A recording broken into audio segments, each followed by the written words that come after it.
شورا کی آمد مرحبا حکم شورا کی آمد حکم شورا کی آمد مرحبا مرحبا مرحبا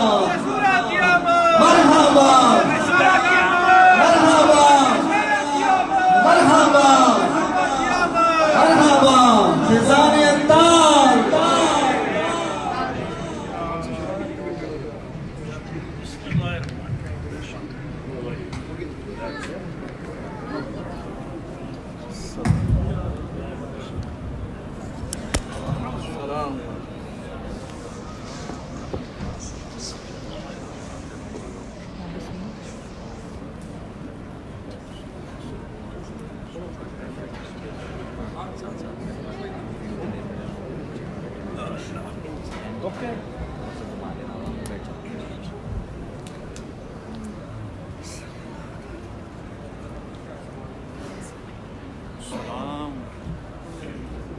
صلو علی الحبیب صلی اللہ علیہ وسلم.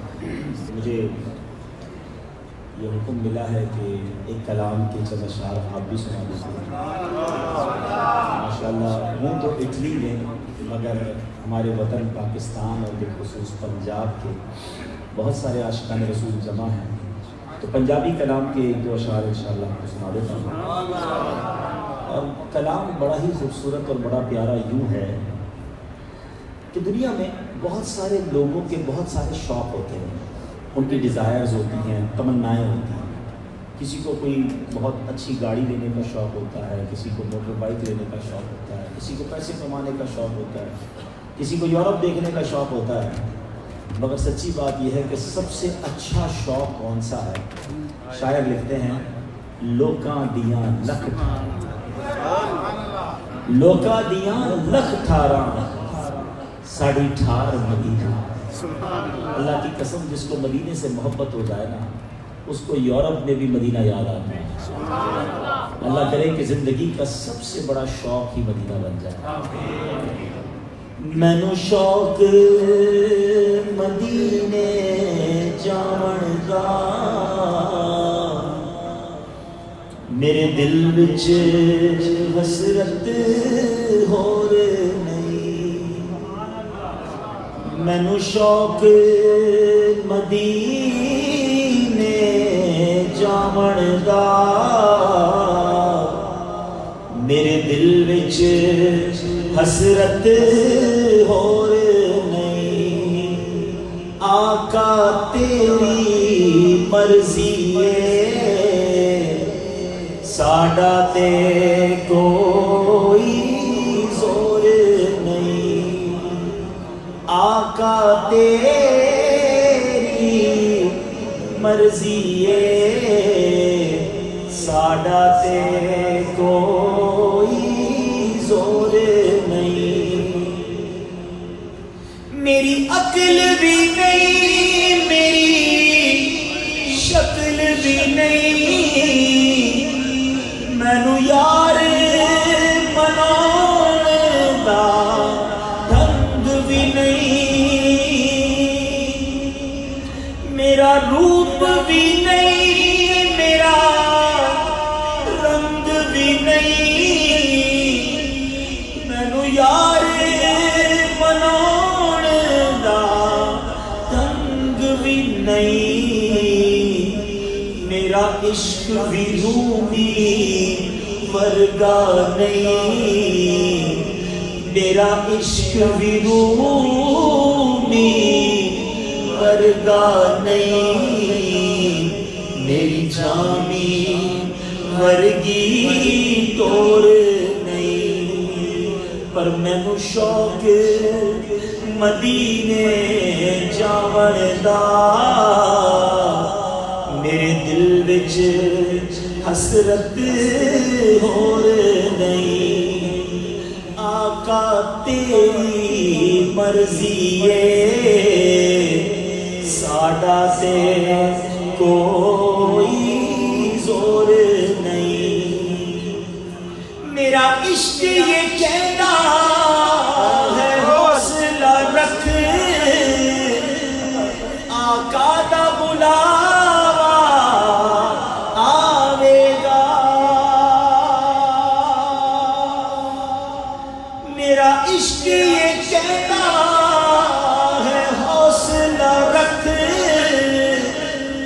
آقا دا بلاوا آوے گا پر کی کریے بے صبری دا پر کی کریے بے صبری دا میرے دل وچوں جاندا چور نہیں مینوں شوق مدینے جاون دا میرے دل وچ حسرت ہور نہیں آقا تیری مرضی ہے ساڈا تے کوئی زور نہیں تیرے عشق دے چرچے فرشاں تے تیرے ذکر دے چرچے فرشاں تے کوئی ایسی جا نہیں جس جا سے کوئی ایسی جا نہیں جس جا سے میرے آقا تیرا شور نہیں پر مینوں شوق مدینے جاون دا سب مل کر مینوں شوق مدینے جاون دا میرے دل وچ حسرت ہور نہیں آقا تیری مرضی ہے ساڈا تے کوئی زور نہیں صلو علی الحبیب اللہ کرے کہ مدینہ پاک کا سچا پکا عشق نصیب ہوتا ہے جب یاد رسول میں بندہ تڑپتا ہے نا جب مدینے کی یاد ستاتی ہے جب اسے مدینے جانے کا واقعی شوق ہو جاتا ہے تو پھر کرم ہو ہی جاتا ہے درود پاک کثرت سے پڑھتے رہیے انشاءاللہ نبی پاک کا بلاوا ضرور آ جائے الحمدللہ رب العالمین والصلاة والسلام على سید المرسلین اما بعد فاعوذ باللہ من الشیطان الرجیم بسم اللہ الرحمن الرحیم الصلاة والسلام علیک یا رسول وعلى آلک واصحابک یا حبیب اللہ الصلاة والسلام علیک یا نبی اللہ وعلى آلک واصحابک یا نور اللہ نویت سنت الاعتکاف پیچھے میٹھے اسلامی بھائیوں اور مدنی چینل کے ناظرین آج ہم یورپ کے ملک اٹلی اور اٹلی کے شہر بلونیا میں موجود ہیں شاید مدنی چینل کے ناظرین میں بہت سارے لوگ بھی ہوں گے جنہوں نے بولونیا کا نام بھی نہیں سنا ہوگا مگر بڑی خوشی کی بات یہ ہے کہ ہم سب کی دعوت اسلامی یہاں بھرپور انداز میں موجود ہے نہ صرف موجود ہے بلکہ بلونیا میں ایک عظیم الشان مدنی مرکز بھی موجود ہے اللہ تعالیٰ ان تمام اسلامی بھائیوں کو جزائے خیر دے کہ جنہوں نے اتنا عظیم الشان مرکز خریدنے سجانے بنانے میں ہمارا تعاون کیا اللہ کریم ان سب کو جنت میں اعلیٰ محل عطا فرمائے میرا ماننا یہ ہے کہ ماشاءاللہ یورپ کا یو کے علاوہ یورپ کا شاید اب تک بلونیا کا مدنی مرکز سب سے بڑا مدنی مرکز ہے اٹلی والوں کو یہ مبارک ہو لیکن اب اس کو آباد بھی کرنا ہے آج تو آپ بڑی تعداد میں آ گئے ہیں یہ بھی بات ایڈمٹ کرتا ہوں مدنی چینل کے ناظرین کو بھی بتانا چاہتا ہوں آج ورکنگ ڈے ہے یورپ میں ویکینڈز پر یعنی ہفتے اتوار تو لوگ جمع ہو جاتے ہیں یہ الحمدللہ دعوت اسلامی کا خاصہ ہے اسپیشلٹی آف دعوت اسلامی ہے کہ ویک ڈیز میں اتنی بڑی تعداد میں عاشقان رسول جمع ہیں اللہ کریم آپ سب کا جمع ہونا اپنی بارگاہ میں قبول فرمائے درود پاک پڑھنے کے بے شمار فضائل و برکات ہیں بہت ساری احادیث فضائل درود میں ملتی ہیں. آج میں جو آپ کو حدیث سنانا چاہتا ہوں بہت ہی خوبصورت, بڑی ایمان افروز, اور جس کو کہتے ہیں نا کہ ایمان تازہ کر دے گی آپ کا. حدیث پاک میں بہت کچھ نبی پاک نے ہمیں عطا فرمایا ہے. ماجرا کچھ یوں تھا کہ پیارے آقا علیہ السلام ایک بار کہیں تشریف لے جا رہے تھے. حدیث پاک کا میں خلاصہ اور مضمون عرض کروں گا کہ نبی پاک کے قریب سے ایک ایسا شخص گزرا جو شکاری تھا, اور اس نے ایک ہرنی کا شکار کیا تھا. وہ ہرنی لے کر نبی پاک کے قریب سے گزرنے لگا. اس ہرنی نے نبی پاک کو جب دیکھا, دیدار مصطفیٰ کیا, اللہ نے اسے قوت گویائی عطا فرما دی. ہرنی کو بولنے کی طاقت مل گئی. سبحان اللہ, کیا شان ہے میرے آقا کی. نبی پاک کو دیکھ کر جانوروں کو زبان مل جایا کرتی. اب اس ہرنی نے نبی پاک سے عرض کیا کہ حضور, ماجرا یہ ہے کہ میرے چھوٹے چھوٹے بچے ہیں اور اس شخص نے مجھے گرفتار کر لیا ہے. یا رسول اللہ, اس سے کہیے صلی اللہ علیہ وسلم کہ مجھے تھوڑی دیر کے لیے رہا کر دے, میں اپنے بچوں کو دودھ پلا کر واپس آ جاؤں. اب ذرا سوچئے, خود گرفتار ہے اور پتہ ہے کہ خود قید میں ہے. جب بات ہی کرنی تھی نبی پاک سے تو عرض کر دیتی کہ حضور مجھے آزاد کروا دیجئے. ماں ماں ہوتی ہے, چاہے وہ جانور کی ماں ہی کیوں نہ ہو. اس نے یہ نہ کہا کہ حضور مجھے آزاد کروائیے, حضور بچے چھوٹے, تھوڑی دیر کے لیے اجازت دلوا دیں, بھوکے بچوں کو دودھ پلا کر آ جاؤں. نبی پاک علیہ السلام نے ارشاد فرمایا, اگر تو واپس نہ آئی تو کیا گارنٹی ہے. دنیا میں کبھی ایسا ہوتا نہیں کہ کسی جانور کو کوئی پکڑ لے اور اسے چھوڑ دے, واپس آ کے وہ گرفتاری دے دے. سرنڈر کرنا یہ جانور کی جبلت میں نہیں ہے. اس کو چھوڑے, وہ گیا. اچھا, وہ بات شکاری سے تو کر نہیں رہی تھی جس نے پکڑا تھا, بات نبی پاک سے عرض کر رہی تھی. نبی پاک نے فرمایا کہ اگر واپس نہ آئی تو, اس نے کہا حضور اگر میں واپس نہ آؤں نا تو مجھ پر ایسی لعنت ہو جیسی اس شخص پر لعنت ہوتی ہے جس کے سامنے آپ کا ذکر ہو اور وہ آپ پر درود نہ پڑے. حضور اگر میں واپس نہ آؤں تو مجھ پر ایسی لعنت ہو جیسی اس شخص پر لعنت ہوتی ہے جو نماز کو پڑھے مگر اس کے بعد وہ دعا نہ مانگے. نبی پاک علیہ السلام نے اب اس شکاری سے کیا فرمایا. اب وہ دیکھ رہا ہے کہ یہ کون سی شخصیت ہے. شکاری نہیں جانتا تھا نبی پاک کیونکہ کون سی شخصیت ہے کہ جس سے ہرنی بات کر رہی ہے. نبی پاک جواب بھی دے رہے. نبی پاک نے فرمایا کہ اس کو آزاد کر دو, میں گارنٹی لیتا ہوں, میں ضمانت لیتا ہوں کہ یہ ہرنی واپس آئے گی. آسمان نے کبھی یہ منظر نہ دیکھا تھا کہ ہرنی انسانی زبان میں بات بھی کرے اور اس کے بعد اسے چھوڑ دیا گیا. نبی پاک بھی وہی ہیں, شکاری بھی وہی ہے. کچھ ہی دیر کے بعد وہ ہرنی واپس آتی ہے. جناب واپس آتی. نبی پاک نے ضمانت دی تھی, دودھ پلایا اور واپس آئی, اور باقاعدہ آ کر اپنی آپ کو جو گویا سرنڈر کیا, گرفتاری دوبارہ پیش کر دی. یہ واقعہ یہاں تک ہی بڑا خوبصورت تھا, مگر اس واقعے کی خوبصورتی میں ایک اور اضافہ یہ ہوا کہ جب وہ ہرنی واپس آئی تو جبریل امین بھی حاضر ہوئے.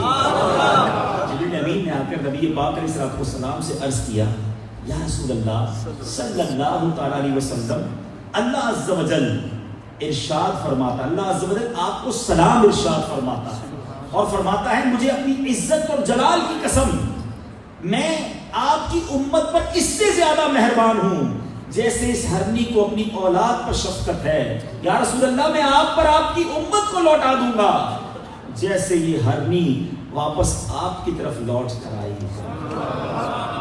میں آج اور کوئی بیان نہ کروں, اگر اسی ایک واقعے پر جو مدنی پھول ملتے ہیں, جو بات ہم اس سے سیکھ سکتے, یہی کرتا رہوں تو شاید اس میں گھنٹوں نکل جائیں گے. اگر ہم پوائنٹس بنا لیں, یہ حدیث ایک ہے, واقعہ ایک ہے, مگر کیا کیا سیکھنے کو مل رہا ہے. ہرنی نے کیا کہا حضور سے, حضور مجھے تھوڑی دیر کی رعایت چاہیے, میرے بچے بھوکے ہیں. ماں ماں ہوتی ہے, والدین والدین ہوتے, خود بھوکے رہ جائیں گے, ہمیں نوالے کھلائے ہوں. قدر کرو اپنے ماں باپ کی. وہ لوگ جن کے ماں باپ حیات ہیں ان کی قدر کیجئے. خدا کی قسم یہ وہ ہستیاں ہیں کہ جن کی خدمت تو دور کی بات ہے, محبت سے دیکھ لو تو حج کا ثواب مل جاتا ہے. خدمت کرنے والے کو تو کتنا نوازا جائے گا, صرف محبت سے دیکھنے والے کو حج کا ثواب. مگر آج یورپ میں یہ وبا بڑی عام ہے، بلکہ انٹرنیشنلی مسئلہ ہے کہ جوان اولاد اپنے ماں باپ کی قدر نہیں کرتی ہے، ان کو برا بھلا کہتی ہے، ان کی خدمت نہیں بلکہ انہیں ستاتی ہے۔ برباد ہو جائے گا وہ شخص، یاد رکھنا، یہ زندگی میں میری بات یاد رکھنا۔ بہت سارے گناہ وہ ہیں جن کی سزائیں اگر سزا ملی تو مرنے کے بعد پتہ چلے گا۔ ماں باپ کو ستانا وہ جرم ہے کہ جس کی سزا انسان دنیا ہی میں دیکھتا ہے، اپنے بچوں میں دیکھتا ہے، اپنی اولاد میں دیکھتا ہے۔ جو اپنے ماں باپ کا ادب کرتا ہے اس کی اولاد اس کا ادب کرتی ہے، جو اپنے ماں باپ کو ستاتا ہے دنیا ہی میں وہ اپنی اولاد میں وہ دکھ دیکھ لیتا ہے۔ یہ ایسا مکافات عمل ہے۔ اللہ مجھے اور آپ کو اپنی والدین کی قدر کرنے کی توفیق عطا فرمائے۔ اور اب دو بڑی اہم بات ہے، اس ہرنی نے جو گارنٹی میں بات کہی وہ بڑی ڈرا دینے والی بات ہے کہ اس نے کیا کہا، حضور مجھ پر ایسی لعنت ہو اگر میں واپس نہ آؤں جیسی اس شخص پر لعنت ہوتی ہے جو آپ کا ذکر سنتا ہے، آپ کا نام سنتا ہے اور آپ پر درود نہیں پڑھتا۔ آج ذرا سوچئے نا، ہم کتنا درود پڑھتے ہیں؟ آج ہی کے دن کا اینالائز کر لیتے ہیں، from the morning till evening now, صبح سے لے کر شام تک جو یہاں بیٹھے ہیں، جو سوشل میڈیا پہ لائیو سن رہے ہیں، جو مدنی چینل پر لائیو سن رہے ہیں، سب لوگ اپنا اپنا کیلکولیشن کریں، اپنے دل میں کریں کہ آج پورا دن 11 سپٹمبر گزر گیا، میں نے کتنے درود پڑھے؟ اپنے آپ سے پوچھیں۔ موبائل کتنی بار دیکھا؟ فضول باتیں کتنی بار کی ہیں؟ نہ جانے گناہوں بڑی باتیں کتنی کی ہوں گی۔ درود پڑھنے کا ٹائم نہیں ہے؟ سوچئے نا، درود کے بغیر بھی کوئی زندگی ہے؟ خدا را اپنی زندگی میں درود پاک کو شامل کیجئے، کہیں ایسا نہ ہو کہ اللہ نہ کرے نبی پاک قیامت کے دن ناراض ہو جائے۔ دوسری بات وہ بھی بڑی امپورٹنٹ ہے کہ حضور مجھ پر ایسی لعنت، وارنی کیا کہتی ہے، جیسی اس شخص پر لعنت ہو جو نماز پڑھے اور دعا نہ مانگے۔ اب یہاں یہ بھی بڑا مسئلہ ہے، دعا تو کوئی سمجھتا ہی نہیں عبادت ہے، نماز پڑھی اور فوراً بھاگنا شروع نہ کیا کرو ایسا۔ علماء لکھتے ہیں خاص دعاؤں کی قبولیت کا وقت ہے جب بندہ نماز سے فارغ ہوتا ہے، اب یہ ٹائم ہے مانگنے کا۔ دنیا والوں سے مدد مانگتے ہو، اللہ سے نہیں مانگتے ہو۔ دعا تو ایسی شاندار عبادت ہے کہ دعا کو مخ العبادہ کہا گیا، عبادت کا بھی مغز کہا گیا۔ مگر آج لوگ ایسا لگتا ہے کہ دعا کو کوئی عبادت ہی نہیں سمجھتے، نہ اس کے آداب کا خیال ہے، نہ اس کے انداز کا خیال ہے، بس مانگ لی ورنہ بس ٹھیک ہے۔ نہ کرو ایسا، دنیا اتنی بے وفا ہے۔ اب ذرا غور کیجئے، میری بات جلدی آپ سمجھ جائیں گے کیونکہ مجھے اندازہ ہے کہ کئی لوگ بڑی ڈیفیکلٹی سے اٹلی پہنچے ہوں گے، کئیوں کی مدد مانگی ہوگی اور کئیوں کی ہیلپ کی ٹرائی کی ہوگی۔ کیا ہوتا ہے دنیا میں، اچھا کلوز دوست بھی ہو، آپ اس سے کہیں یار پریشان ہوں تھوڑی مدد کر دو، بہت قریبی دوست ہوا تو شاید ہماری مدد کر دے گا ایک بار، تھوڑے دنوں بعد پھر آپ اس کو اگر فون کریں گے یار پیسے ختم ہو گئے پھر مدد کر دو، یار ابھی تو دیے تھے کیا ہو گیا، بس یار وہ ختم ہو گئے، یہاں خرچ ہو گئے، وہاں خرچ ہو گئے، اچھا واپس کب دو گے؟ تھوڑے دنوں میں دے دوں گا، چلو لے لو۔ تیسری بار فون کریں، اب کیا ہوگا یار، اب وہ دوست کہتا ہے تیری تو مانگنے کی عادت ہو گئی، کام کاج کیوں نہیں کرتا ہے، جب دیکھو مدد مانگنے آ جاتا ہے۔ چوتھی بار، پانچویں بار، ایک وقت آئے گا فون بند ہو جائے گا، آپ کی کال نہیں اٹھے گی، آپ کا نمبر بلاک ہو جائے گا۔ یہ دنیا ہے، یہاں ایک دو بار بھی کوئی مدد کر دے تو بڑی بات ہے، زیادہ مانگو تو لوگ کہتے ہیں یہ مانگنے والا ہو گیا ہے، اس کی مانگنے کی عادت ہو گئی ہے، یہ ہے دنیا۔ مگر دنیا کے آگے پھر بھی ہاتھ پھیلاتے ہو، کوشش کرتے ہو مدد مل جائے۔ میرے رب کی شان تو دیکھو، فرماتا ہے جو جتنا مجھ سے مانگتا ہے وہ اتنا مجھے اچھا لگتا ہے، جتنا دعا زیادہ کرے بندہ اتنا رب کو اچھا لگتا ہے۔ بلکہ روایتوں کا مضمون ہے جو دعا نہیں مانگتا رب اس سے ناراض ہو جاتا ہے۔ ایسا کریم موجود ہے جو فرماتا ہے ادعونی استجب لکم، تم مجھ سے دعا مانگو میں تمہیں عطا کروں گا۔ وہ دینے کے لیے تیار ہے، ہم ہاتھ اٹھانے کے لیے تیار نہیں ہیں، ہم مانگنے کے لیے تیار نہیں ہیں، ہم التجا کرنے کے لیے تیار نہیں ہیں۔ نہ کیجیے ایسا، خدا کی قسم جو کثرت سے دعائیں کرتے ہیں وہ بڑے نوازے جاتے ہیں، بڑے مقبول ہیں اللہ کی بارگاہ میں۔ جو قدم قدم پر دعائیں کرتے ہیں، قدم قدم پر التجائیں کرتے ہیں، صرف پیسے ہی تھوڑی مانگنے ہیں اللہ سے، اللہ سے ایمان مانگنا ہے، اللہ سے ایمان کی حفاظت مانگنی ہے، آخرت میں خیر مانگنی ہے، اچھی موت مانگنی ہے، اللہ سے عافیت مانگنی ہے، جنت میں داخلہ مانگنا ہے، مانگو نا، مگر نہیں مانگتے۔ اب اس حدیث میں جو آخری جز ہے، سبحان اللہ، جبریل امین نے آ کر کہا کہ حضور اللہ اس سے زیادہ آپ کی امت پر مہربان ہے جتنی یہ ہرنی مہربان ہے۔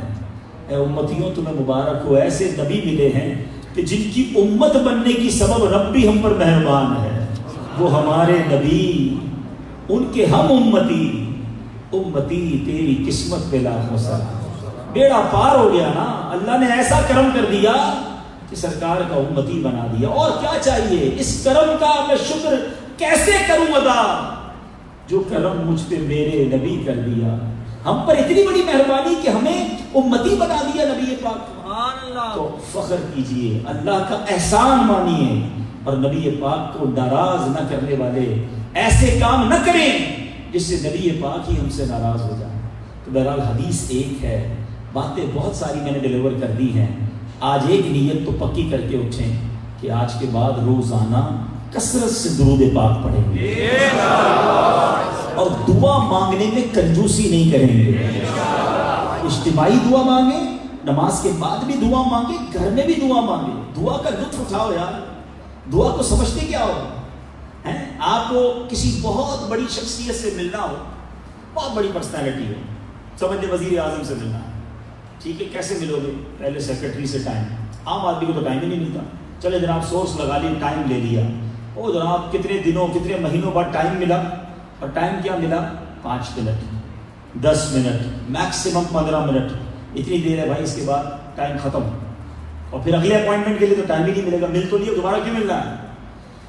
دنیا والوں سے ملو تو سیکرٹری بیچ میں، اپوائنٹمنٹ پہلے، لمیٹڈ ٹائم، اور اللہ کی بارگاہ میں اپنی بات پہنچانی ہو، احکم الحاکمین کی بارگاہ میں اپنا مدعا پیش کرنا ہو، رب سے بات کرنی ہو، سوچو there is no secretary between you and him، تمہارے درمیان کوئی سیکرٹری نہیں ہے، کوئی اپوائنٹمنٹ نہیں ہے۔ جب اللہ سے بات کرنی ہے ہاتھ اٹھاؤ اور اپنی بات اللہ تک پہنچا دو، کوئی ٹائم لمٹ بھی نہیں ہے، تم تھک جاؤ گے، مانگتے رہو، التجا کرتے رہو، اس کی رحمت تم پر متوجہ رہے گی۔ ایسا آسان رابطہ، اور وہی نہیں کرتے۔ اللہ کرے کہ رب سے رابطے کی عادت پڑ جائے، رب سے گفتگو کا ہمیں شوق مل جائے، اور بات کریں تو کیفیت بھی ایسی ہو۔ دعا کا میرا بیان موضوع دعا نہیں ہے، ورنہ بہت ساری باتیں میرے ذہن میں آ رہی ہے کہ دعا میں ہم ایک اور بڑی غلطی کرتے ہیں، اللہ سے بات کرتے ہیں مگر دل غافل ہوتا ہے۔ کیسے کرتے ہو دعا؟ ہاتھ اٹھائے ہوئے ہیں، دماغ کہیں اور ہے، دل کہیں اور ہے، آمین، ادھر منہ دیکھ رہے ہیں، آمین آمین آمین۔ ارے کیا بڑے آدمی کے پاس جاتے ہو ایسے بات کرتے ہو؟ اللہ کی بارگاہ میں التجا کر رہے ہو، دماغ کہیں اور، نگاہیں کہیں اور، فوکس کے ساتھ، خشوع و خضوع کے ساتھ، رقت قلبی کے ساتھ کہ رب سے بات کر رہا ہوں، پھر دیکھو کیسے پہنچتی ہے دعا، عرش تک دعا پہنچے گی، اور کیسے آپ کے کام بنتے چلے جائیں گے۔ اللہ مجھے آداب کے ساتھ، آپ کو بھی صحیح آداب کے ساتھ دعا مانگنے کا سلیقہ نصیب فرمائے۔ محبت کے ساتھ بآواز بلند درود پاک پڑھ لیجئے، صلو علی الحبیب صلی اللہ تعالی علی محمد صلی اللہ علیہ وسلم۔ آج چونکہ 12ویں شب ہے محرم الحرام کی، ہم نے عاشورہ کی رات، عاشورہ کا دن، بلکہ محرم کا پورا عاشورہ مختلف جگہوں پر آپ نے بھی کربلا کے واقعے کے بارے میں سنا ہوگا، اس ظلم کی داستان کے بارے میں پہلے بھی کئی بار سنا۔ ایک ایسا واقعہ ہے کہ جب بھی سنتے ہیں کبھی کبھی عقل بھی حیران ہو جاتی ہے، کبھی دل بیٹھنے بھی لگ جاتا ہے کہ کیا ایسے بھی ظالم ہو سکتے ہیں، لوگوں کا دل اتنا بھی سخت ہو سکتا ہے، کیا لالچ ایسا بھی اندھا کر سکتی ہے کہ کلمہ پڑھنے والے اپنے ہی نبی کے نواسے اور ان کے خاندان والوں کے ساتھ ایسا ظلم کریں؟ مگر ایسا ہوا، ہو تو گیا۔ ریزن کیا تھا؟ یہ کیوں کیا گیا تھا؟ ان کو کیا ملنا تھا؟ ایسی ایسی آنکھوں پہ پردہ کیسے پڑ گیا؟ آج ہم کربلا کے بعد کیا ہوا، ان ظالموں کا انجام کیا ہوا، ان لوگوں نے جو ظلم و جفا کی آندھی چلائی، اینڈ آف دا ڈے انہیں ملا کیا؟ جس مقصد کے لیے سب کیا وہ حاصل ہو گیا؟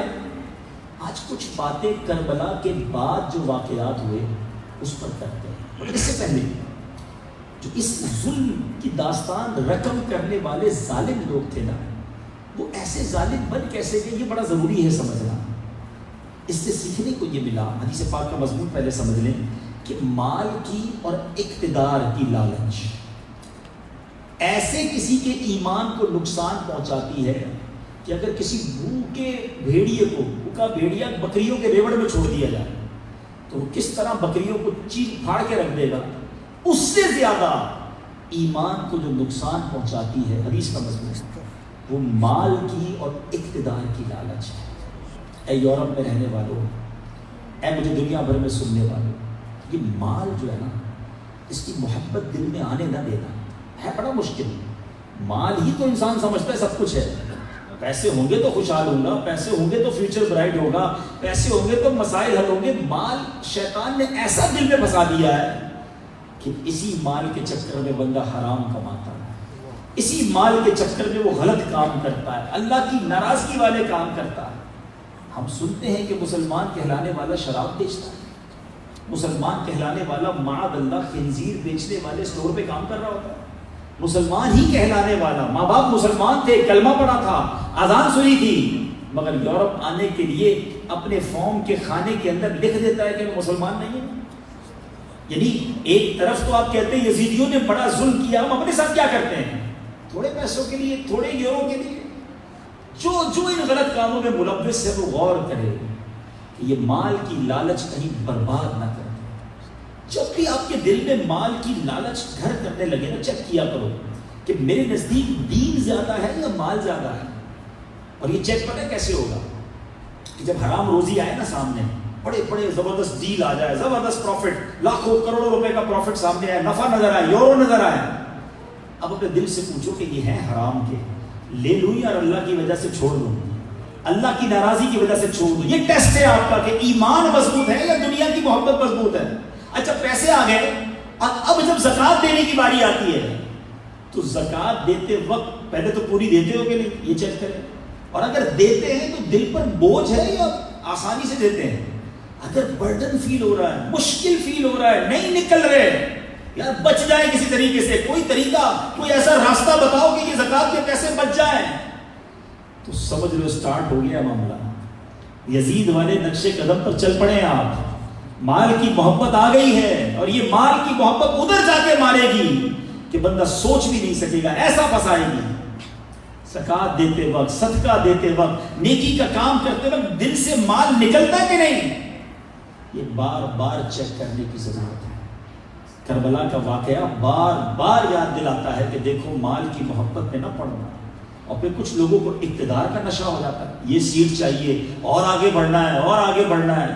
یہ اقتدار صرف سیاسی اقتدار نہیں ہوتا، خاندان میں، پنچایت میں، چودراہٹ میں، بلکہ اب تو ہمارے یہاں دعوت اسلامی والے بیٹھے ہیں، ہمارے یہاں ذمہ داریاں ہوتی ہیں، میں بھی نگران بن جاؤں، میں آگے بڑھ جاؤں، میں بڑی پوسٹ پر پہنچ جاؤں۔ شیطان مردود ہے، کوئی نیک دکھنے والا شخص بھی یہ نہ سمجھے کہ میں جناب شیطان پروف بن گیا ہوں، مجھ پر کوئی شیطان حملہ نہیں کر سکتا، بلکہ میں تو یہ سمجھتا ہوں کہ دیندار آدمی پر شیطان زیادہ حملے کرتا ہے، کہ یہ برباد ہو گیا نا، یہ غلطی کرے گا تو سارے لوگ دین کو ہی برا کہیں گے۔ یہ تو ہوتا ہے، کسی ایک مذہبی آدمی سے غلطی ہو جائے، وہ بھی انسان ہے، ہو گئی غلطی، وہ غلط کام کر دیا، کوئی برا کام کر دیا، کوئی مسٹیک ہو گئی اس سے، اب جو اس کی عزت کا ڈنڈورا پیٹا جاتا ہے اور صرف اس کو بدنام نہیں کیا جاتا۔ اب کہتے ہیں مولوی ہوتے ہی ایسے ہیں، شیطان یہی تو چاہتا تھا، پہلے عالم دین یا دیندار کو برگلایا، اس سے مسٹیک کروائی، اور اب پورے دین کو برباد۔ یہ بے وقوفی ہے کہ کسی ایک شخص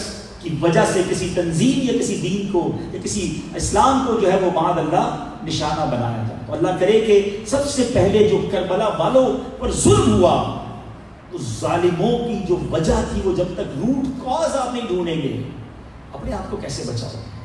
ہم سمجھ رہے ہوتے میں تو نہیں بگڑ سکتا، میں تو بالکل ٹھیک ہوں، نہیں جناب، شیطان نے بڑوں کو بہکا دیا۔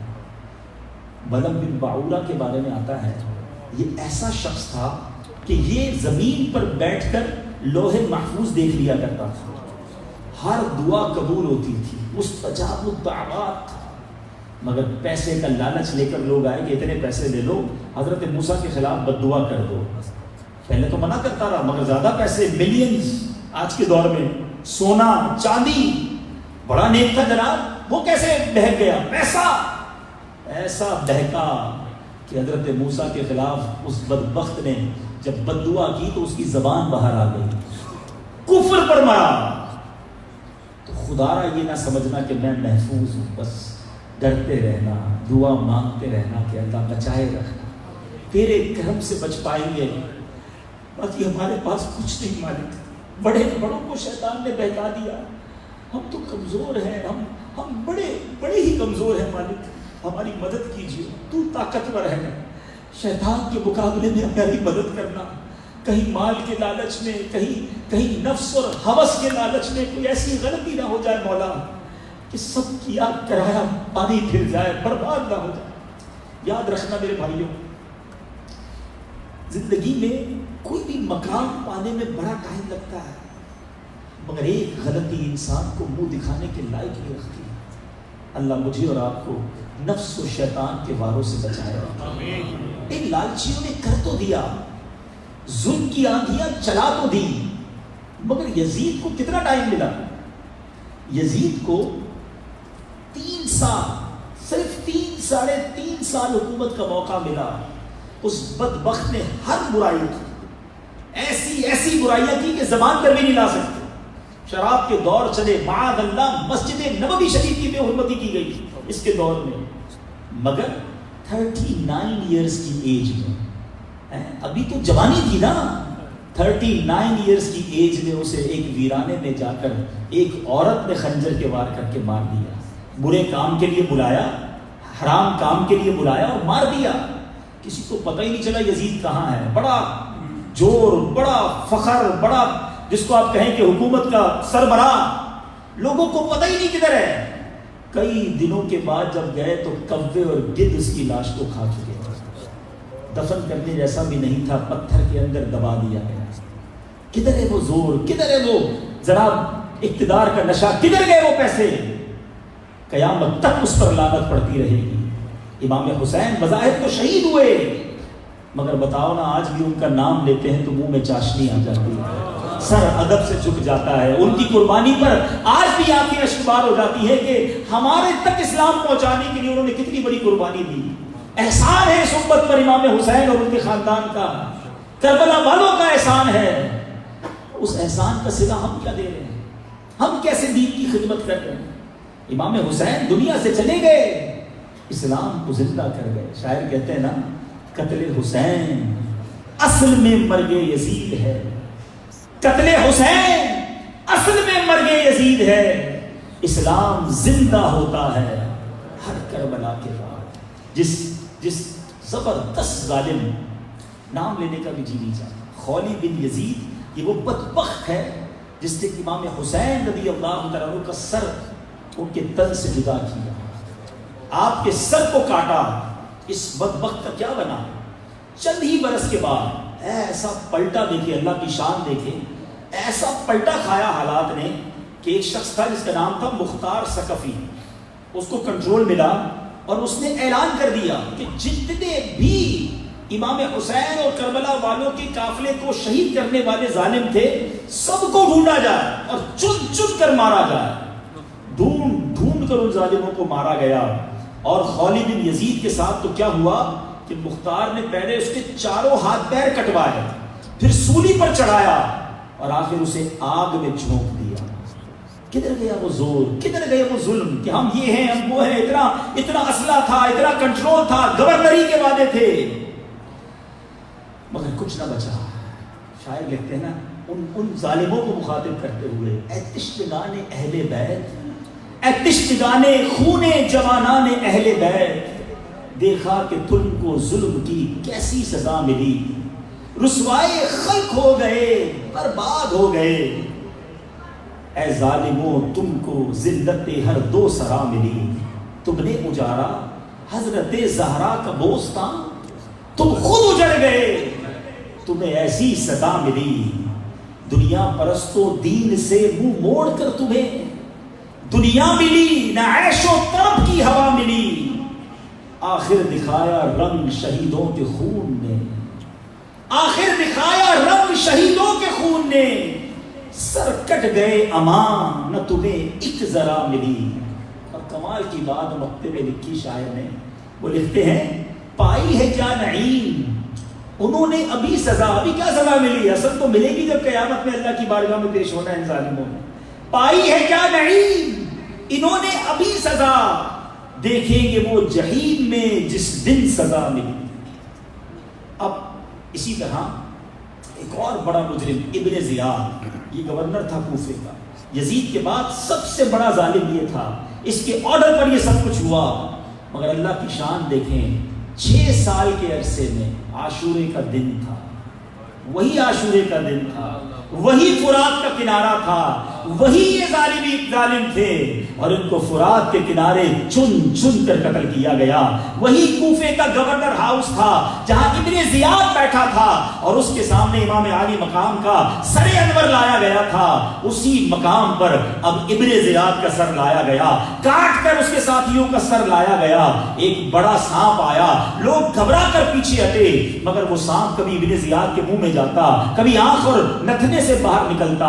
ایسا انجام ہوا، امام حسین کی شہادت پر ہر طرف آہو فغاں تھی، اس کے مرنے پر لوگ جشن منا رہے تھے، ان ظالموں کا ایسا انجام ہوا۔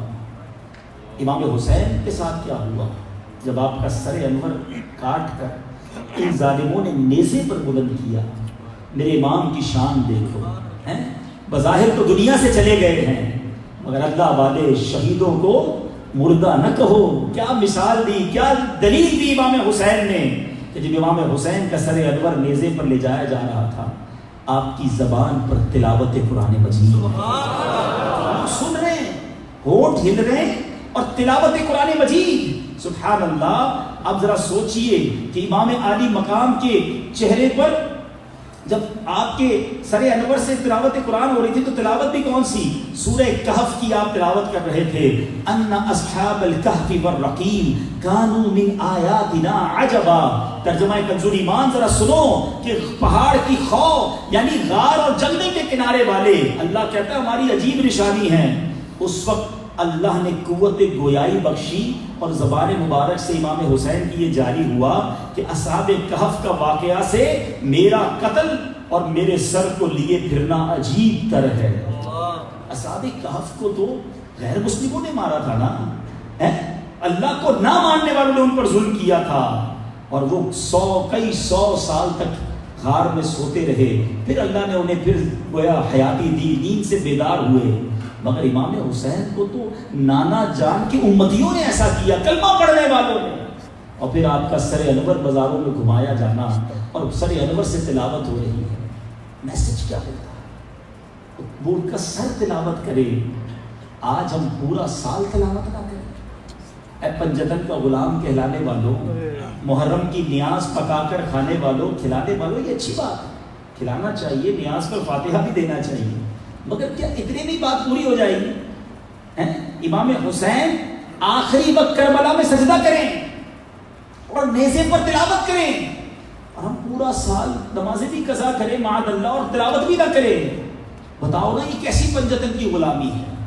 نیت کریں نماز نہیں چھوٹے گی، تلاوت قرآن پابندی سے کریں گے انشاءاللہ۔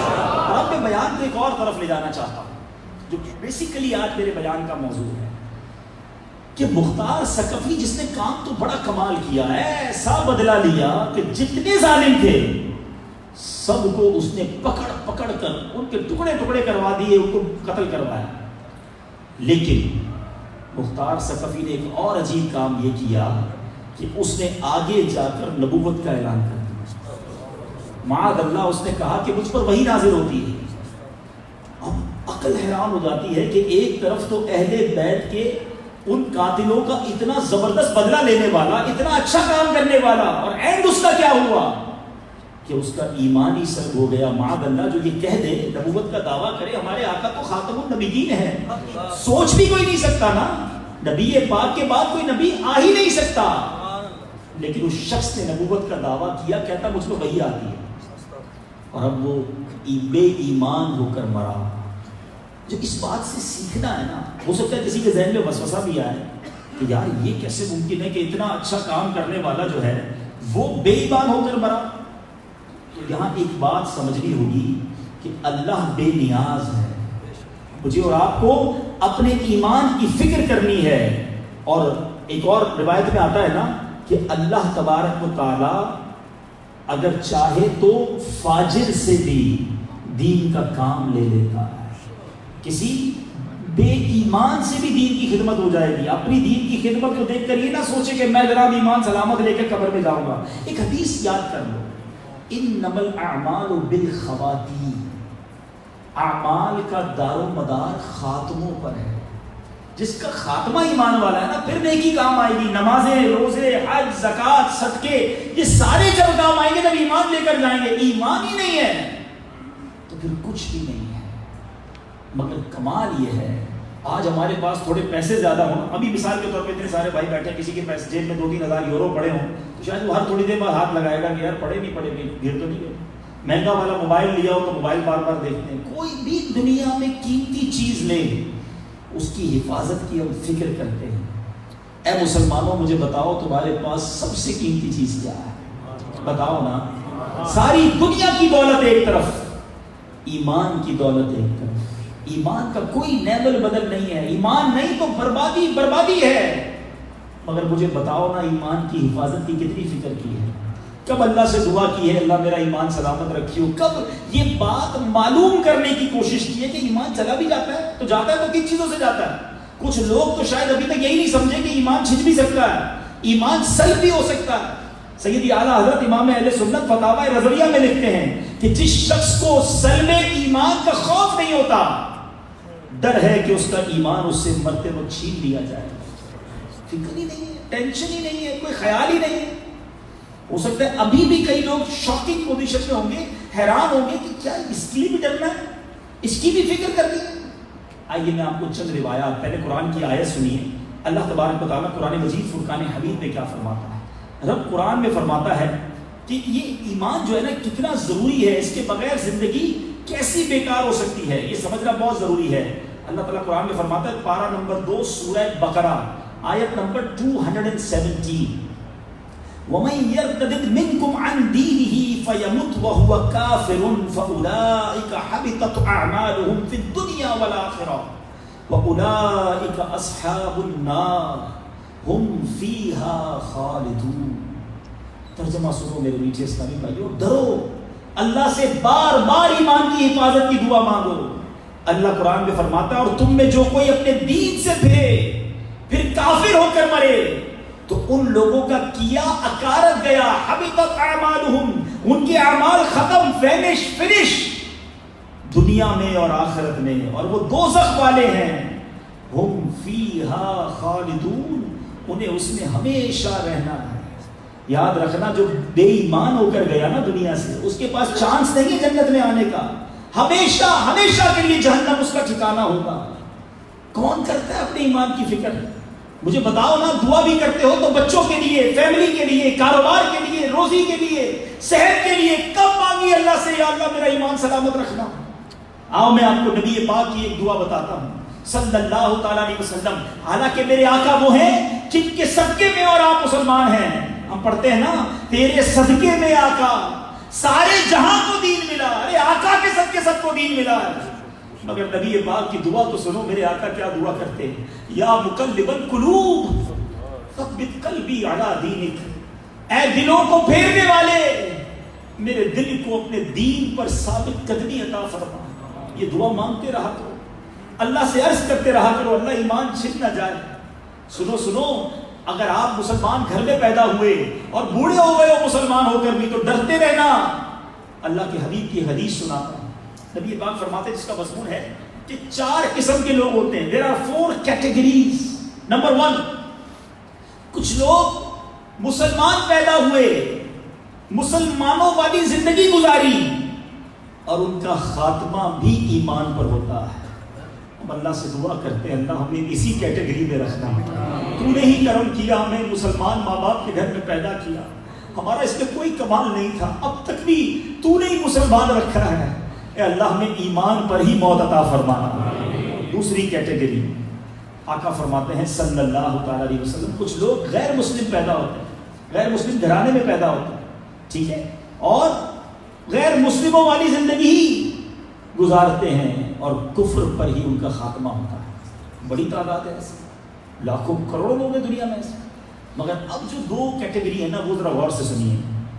نبی پاک فرماتے کچھ لوگ کفر پر پیدا ہوتے ہیں، کفر گھرانے میں پیدا ہوتے ہیں، زندگی بھی غیر مسلموں والی گزارتے ہیں، مگر مرنے سے پہلے ایمان ملتا ہے اور مومن ہو کر دنیا سے جاتے ہیں. اور یہ بڑی تعداد ہے دنیا میں اس وقت. موسٹ گروئنگ ریلیجن، سب سے زیادہ تیزی سے پھیلنے والا اگر کوئی مذہب ہے تو وہ اسلام ہے. آپ کے یورپ میں بھی آپ دیکھ لیں تو پتہ کیا چلا کہ کفر والی زندگی تھی، مرنے سے پہلے ایمان قبول کیا. میں جب بھی یہ بیان کرتا ہوں ایک واقعہ نہیں بھولتا. ہانگ کانگ میں ہمارے اسلامی بھائی ایک مریض کی عیادت کرنے گئے ہاسپٹل کے اندر. تو ہمارے اسلامی بھائی تھے، امامہ وغیرہ پہنا تھا، ایک مریض مسلمان کی عیادت کی. برابر میں ایک غیر مسلم بڑی عمر کا بوڑھا شخص بھی بیٹھا تھا، لیٹا ہوا تھا بستر پہ. اس نے دیکھا یہ عجیب و غریب قسم کے لوگ ہیں، ان کا چہرہ بھی، داڑھی، امامہ. تو اس نے اشارہ کیا کہ آپ لوگ کون ہیں؟ ہمارے اسلام میں اس کے بستر پر پہنچ گئے، جا کے اسے بتایا کہ ہم مسلمان ہیں اور ہم اپنے بھائی کی عیادت کرنے آئے ہیں. اس نے مزید کچھ اسلام کے بارے میں پوچھا.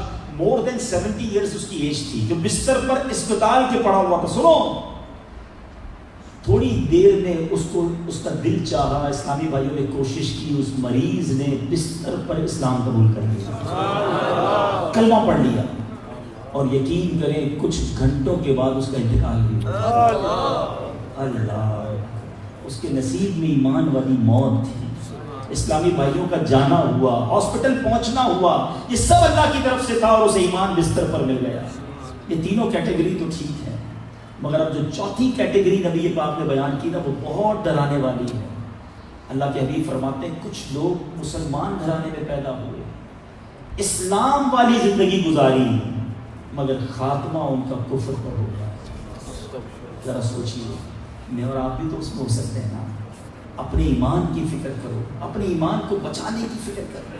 اب ایمان کیسے جا سکتا ہے؟ اب آئیے میں کچھ باتیں اس بارے میں بتا دیتا ہوں. آج میں آپ کا کچھ وقت لے رہا ہوں، لیکن یہ بڑی امپورٹنٹ بات ہے کہ ایمان سب سے پہلے تو بندہ اللہ کا انکار کر دے، ضروریات دین کا ہی معاذ اللہ انکار کر دے. اچھا، نارملی مسلمان ان چیزوں کا انکار نہیں کرتا، بے ادبی کرنے کا اس کا ذہن نہیں ہوتا. اللہ رسول کی اور فرشتوں کی، جنت کی، دوزخ کی پوری ڈیٹیل ہے، لیکن ایک سازش کی گئی ہے. جوکس کے ذریعے، کامیڈی کے ذریعے، ڈراموں کے ذریعے، معاذ اللہ فلموں کے گانوں کے ذریعے ایسے ایسے گانے بنائے گئے اور اس کے ایسے اشعار رکھے گئے کہ مسلمان بھی معاذ اللہ اللہ کی توہین کر رہا ہے، کسی اور کو خدا مان رہا ہے، کسی اور کے آگے سجدے کرنے کی بات کر رہا ہے، محبوب کو صنم مان رہا ہے، اس کو سجدہ کرنے کی، اس کو پوجا کرنے کی مسلمان بات کرتا ہے، کیونکہ گانا بڑا پسند آیا، بار بار سنتا ہے، پھر زبان پہ آ جاتا ہے.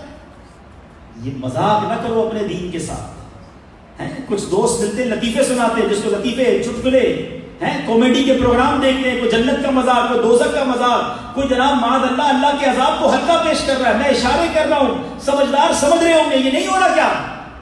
اور مسلمان انجوائے کر رہا ہے، کہہ لگا رہا ہے. جنت کے داروغے حضرت مالک کا مذاق اڑایا جاتا ہے. توبہ توبہ توبہ، اس طرح اسلام کا مذاق اڑاؤ گے؟ مجھے بتاؤ نا، کئی ملکوں میں ایسا ہے کہ اس کے صدر کے خلاف کوئی بات نہیں کر سکتا، اس کے وزیر اعظم کے خلاف کوئی جملہ نہیں کہہ سکتا، بغاوت کا مقدمہ ہو جائے گا، فوج کے خلاف بات نہیں کر سکتے. بالکل ٹھیک ہے یہ قوانین اگر کسی ملک کے ہیں، مگر اللہ اور رسول کے بارے میں جو بھی آئے گا بکتے رہو گے. یہ ایمان کا مذاق بنا رکھا ہے لوگوں نے. سوچئے، پتہ بھی نہیں چلتا. یہ شیطان اتنا مردود ہے کہ بڑی آسانی سے ایمان چھین لیتا ہے. سید اعلیٰ حضرت نے بہت پہلے بات سمجھائی تھی. فرماتے ہیں سونا جنگل، رات اندھیری، چھائی بدلی کالی ہے، سونے والوں جاگتے رہیو، چوروں کی رکھوالی ہے. ایسی شاطر طریقے سے، ایسی جناب پتہ بھی نہیں چلے گا اور ایمان لے کے چلا جائے گا. آنکھ سے کاجل صاف چرا لیں، یہاں وہ چور بلا کے ہیں. آنکھ سے کاجل کیسے چرا سکتا ہے؟ وہ بلا کا چور ہے، کمال کا چور ہے، بڑا شاطر ہے. آنکھ سے کاجل صاف چرا لیں، یہاں وہ چور بلا کے ہیں. تیری گٹھڑی تاکی ہے اور تو نے نیند نکالی ہے. الرٹ رہیے، کچھ لوگ کہتے ہیں میں سب کی سنتا ہوں، میں سب کے کلپ سنتا ہوں، سب کی باتیں سنتا ہوں، پھر باتیں عمل تو اپنوں کی کرتا ہوں. نہیں جناب، کیوں سب کی سنیں گے؟ جو اللہ رسول کی نہیں سنتا میں اس کی کیوں سنوں گا؟ یہ دوسروں کے سننے والے بھی بعض اوقات بہکاوے میں آ جاتے ہیں. نہ ہمارے پاس دلائل ہے، نہ ہماری اتنی میچیورٹی لیول ہے، پتہ نہیں کون سی بات دماغ میں پھنس گئی، اسلام کے خلاف، دین کے خلاف، عشق رسول کے خلاف، اور آپ کے دماغ میں پھنس گئی اور آپ کا ایمان چلا گیا. کیوں سنیں گے ہم سب کی؟ ہمیں سننی اس کی ہے جو اللہ اور اس کے رسول سے محبت کرتا ہے، صحابہ اور اہل بیت سے محبت کرتا ہے. ہم نے اسی قدم تھامنے جس نے میرے آقا کے قدم تھامے ہوئے. اپنے ایمان کی فکر کرو میرے پیچھے اسلامی بھائی. مگر آج بڑا آسان ہے، کہتے ہوئے بھی ڈر لگتا ہے کہ فکر ہی نہیں ہے کسی کو ایمان بچانے کی. پھر شیطان ایک اور بڑا وار کیا کرتا ہے. شیطان جو ہے نا وہ پہلے گناہوں میں مبتلا کرتا ہے. یہ جو گناہوں کی عادت ہوتی ہے، سمجھو میری بات. آپ نے دیکھا ہوگا سگریٹ پینے والے کو کیا کہا جاتا ہے کہ نہیں پینی چاہیے، ظاہر صحت کے لیے خراب ہے، لیکن سگریٹ پینے والے کے بارے میں کہا جاتا ہے کہ جتنا وہ زیادہ پیتا رہتا ہے آہستہ آہستہ اندر اس کے پرابلمز ہونا شروع ہو جاتے ہیں. احادیث کا مضمون ہے کہ جب کوئی بندہ گناہ کرتا ہے، ایک گناہ، تو اس کے دل پر ایک ڈاٹ، سیاہ نقطہ لگ جاتا ہے. دوسرا گناہ کرتا ہے، پھر نقطہ، پھر نقطہ، پھر نقطہ. روز گناہ، روز فلمیں، روز ڈرامے، روز میوزک، روز بے حیائی، معاذ اللہ شراب، جوا، بے حیائی، بدکاری. سوچو، حرام کمانا، ماں باپ کو ستانا، یہ جو گناہ کی عادتیں ڈالی گئی ہیں نا، یہ روز ڈاٹ نقطہ، کالا نقطہ. حدیث کے الفاظ ہیں، ایک وقت آتا ہے کہ بندے کا دل سیاہ ہو جاتا ہے، بلیک. اب اس پر کوئی ہدایت کی بات اثر نہیں کرتی. کیا ہوا تھا یزید والوں کے ساتھ؟ دل کالے ہو گئے تھے، سمجھ ہی نہیں آ رہا تھا. امام حسین نے عاشورہ کے دن 10 محرم کو کھڑے ہو کے انہیں بتایا، جانو میں کون ہوں، میں نبی کا نواسا ہوں، کیا جواب دو گے قیامت کے دن؟ دل کالے تھے، مہریں لگ گئی تھی. خدا را اس دن سے بچو جس دن دل کالا ہو جائے. ہم میں سے بہت سارے، ہو سکتا ہے اللہ نہ کرے کوئی ایسا ہو، لیکن ہو سکتا ہے کوئی بھائی ایسا بھی بیٹھا ہو جو کہہ رہا ہو یار یہ کب ختم کریں گے، دل نہیں چاہ رہا سننے کو، نیند آتی ہے بیان میں، نماز میں دل نہیں لگتا، ذکر کرے تو مزہ نہیں آتا. سمجھ جاؤ کہ اگر مجھے اللہ اور اس کے رسول کی باتوں میں لطف نہیں آ رہا، دل پہ کالک جم گئی ہے، علاج کرو اس کا، صاف کرو اسے. اللہ اور اس کے رسول کی باتیں تمہیں اچھی نہیں لگ رہی تو بیماری ہے، گھبرانا نہیں، بھاگ نہیں جانا. یہ بھی پرابلم ہے. جس کو نماز میں نہیں لگتا کہتا میں نماز ہی نہیں پڑھتا، میں قرآن پڑھتا ہوں نیند آنے لگ جاتی ہے، ذکر کرتا ہوں تو دل ہی نہیں لگتا. چلو آج علاج بھی بتا دیتا ہوں. جب بھی آپ کو ایسی فیلنگ ہو نا، یار میں جب اجتماع میں جاتا ہوں، محفل میں جاتا ہوں، نماز پڑھتا ہوں، قرآن پڑھتا ہوں، تسبیح اٹھاتا ہوں، مجھے مزہ ہی نہیں آتا، گھبراہٹ ہونے لگتی ہے، جی چاہتا ہے ختم کر دوں، تو سمجھ جانا میں بیمار ہوں. بیمار کیا کرتا ہے؟ بیمار کو کھانا اچھا لگتا ہے؟ بتاؤ. منہ کیا ہو جاتا ہے؟ کڑوا. سب کو پتا ہے منہ کڑوا. نہ کھانا اچھا، نہ پسند کی ڈش اچھی، نہ فروٹ اچھا، ایون بیوی بچے بھی اچھے نہیں لگتے. جب بندہ بیمار ہوتا ہے اس کو فیملی بھی اچھی نہیں لگتی. زیادہ باتیں نہ کرو، مجھے اکیلا کر دو. کرتے ہو نا ایسا؟ کیا کرتے ہو؟ دوائی چھوڑ دیتے ہو؟ نہیں، کڑوی لگتی ہے دوائی مگر آپ جاری رکھتے ہو. جیسے ہی بیماری دور ہوتی ہے کھانا اچھا لگنے لگ جاتا ہے. جیسے ہی بخار ختم ہوتا ہے فیملی بھی اچھی لگنے لگ جاتی ہے، ساری لائف واپس ٹھیک ہو جاتی ہے. بیماری ہٹی، جو پرابلم تھی وہ ختم ہو گئی. میرا علاج یاد رکھنا، نیکی کرتے رہنا، نماز پڑھتے رہنا، یہ دوائیں ہیں. ذکر کرتے رہنا، اجتماع میں آتے رہنا. نہیں چاہے گا دل زبردستی بیٹھو. تھوڑے دنوں کی بات ہے، جب یہ زنگ دور ہوگا تمہیں ذکر میں مزہ آنے لگ جائے گا. نعت سنو گے آنکھیں آنسو بہائیں گی، سجدہ کرو گے دل لگ جائے گا، قرآن پڑھو گے دل میں رکت تاری ہوگی. سمجھ لینا بیماری اب کچھ دور ہوئی ہے، صفائی ہونا شروع ہو گئی ہے. چھوڑ کے بھاگ مت جانا. وہ میرے بیچ اسلامی بھائیوں، شیطان کیا کرتا ہے؟ پہلے چھوٹے گناہ میں بالکل کہتا ہے یہ تو مسئلہ ہی کوئی نہیں نا، میں تھوڑی شراب پیتا ہوں، میں تو دوستوں کے ساتھ بیٹھتا ہوں. لوگ کہتے ہیں میں جوا نہیں کھیلتا، وہ کیا کروں، دوست رات کو بیٹھے پتے تاش کھیلتے ہیں، میں ایسے ہی بیٹھ جاتا ہوں. میں کچھ نہیں کرتا بھائی، میں تو صرف ان کو کمپنی دیتا ہوں. پہلے شیطان یہی کروائے گا آپ سے، بیٹھ جاؤ نا، تم کون سا کر رہے ہو. پھر ایک قدم آگے، پھر دوسرا قدم آگے. پوچھو کسی شرابی سے کہ کبھی امی ابو نے شراب پلائی تھی؟ کبھی گھر پہ کھانا بناتے وقت چھوٹے بڑے بھائی نے شراب پلائی تھی؟ نہیں جناب، وہی دوست تھے جن کے ساتھ آپ یہ سوچ کر بیٹھے تھے کہ میں نہیں پیتا مگر ایک بار پی لی اور آخر شرابی بن گئے، ہیروئنچی بن گئے، نشئی بن گئے ہیں. بڑے بڑے جس قدر ایڈکشن میں لوگ ہیں، پوچھو اسٹارٹ کدھر سے ہوا تھا. ان کا ارادہ نہیں تھا، ایک کشی لے لو یار، بس ایک بار ٹیسٹ تو کرو کیسا ہے. آخر پڑ گیا بندہ گناہ میں. یہی شیطان کا ہر گناہ کے بارے میں پلان ہے.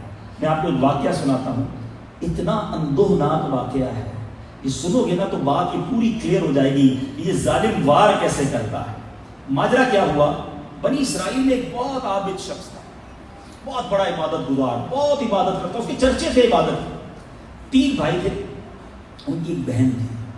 تینوں بھائیوں کو کہیں سفر پہ جانا تھا, کہا یار بہن کو کدھر چھوڑیں گے, کہا یار اتنا بڑا نیک آدمی ہمارے محلے میں رہتا ہے, اس کو سمجھا دیتے ہیں بہن کی ذرا خیال رکھ لے, نیک نمازی ہے, با پردہ با حیا, یہ بہن کی حفاظت بھی کرے گا, جوان بہن ہے.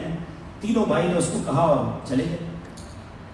عابد بڑا پرہیزگار تھا, بڑا عبادت گزار تھا. تو بہن نے کہا کہ عابد نے کہا میں آپ کی بہن کو نہیں سنبھال سکتا تھا, یہ پردے کا معاملہ ہے, میں کہاں اپنے پاس اس کو رکھوں گا. تو انہوں نے, تینوں بھائیوں نے بڑا اصرار کیا. تو انہوں نے کہا اچھا ایسا کریں, اب آپ نے کرنا ہی ہے نا, تو میرے عبادت خانے کے سامنے کسی گھر میں اس کو چھوڑے, میرے گھر میں نہیں, میں کیسے جوان لڑکی کو ساتھ رکھوں, تو میں ادھر کبھی کبھی جا کے اس کی خیریت پوچھ لوں گا, باقی وہ الگ اور میں الگ. تینوں بھائیوں نے ایسا ہی کیا. لڑکی جو ہے وہ عابد کے گھر کے قریب رہتی تھی. عابد کہتے ہیں عبادت کرنے والا, یہ عبادت میں لگا رہتا. اب یہ کیا کرتا کہ اپنے گھر کے باہر کھانا رکھ دیتا, اس خود باہر نہیں نکلتا تھا, کھانا رکھ دیتا تاکہ آمنا سامنا بھی نہ ہو. بڑا جس کو کہتے ہیں نا با حیا تھا. تھوڑے دنوں بعد شیطان نے اس کے دل میں خیال ڈالا, یار جوان لڑکی ہے, روز بیچاری وہ گھر سے آتی ہے تیرے دروازے تک, تو اس کے دروازے میں جا کے کھانا رکھ دیا کر. پہلا اسٹیپ, تو بات تو ٹھیک ہے. وہ گیا اور اس نے جا کے اس کے دروازے پر کھانا رکھنا شروع کیا.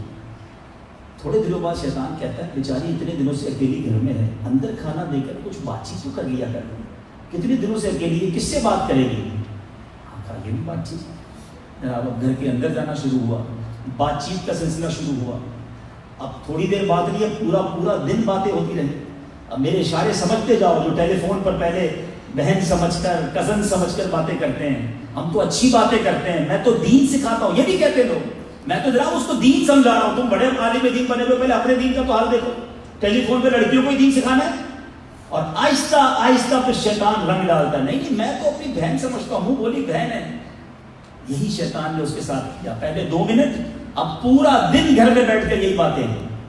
آخر کار وہ ہو گیا جو نہیں ہونا چاہیے, وہ کام ہو گیا جو نہیں ہونا چاہیے. اتنا بڑا عابد. اب دیکھو پہلا گناہ کروایا نا, پہلے چھوٹے گناہ, پھر بدکاری. اب کیا ہوا, وہ عورت ہو گئی حاملہ, ٹھیک ہے. اب اس کو ہوا بچہ. شیطان نے اب اس کو کہا کہ اس کے بھائی آئیں گے تو تم کیا جواب دو گے. اس کا ایک ہی حل ہے, اس کو مار دو. لڑکی کو بھی قتل کیا, بچے کو بھی قتل کیا. اور بڑا گناہ ہے, پہلے بدنگاہی, پھر بدکاری, پھر قتل. اب کیا ہوا, دفن کر دیا اور عبادت کرنے لگا. بھائی آئے, کہ بہن کہاں ہے ہماری.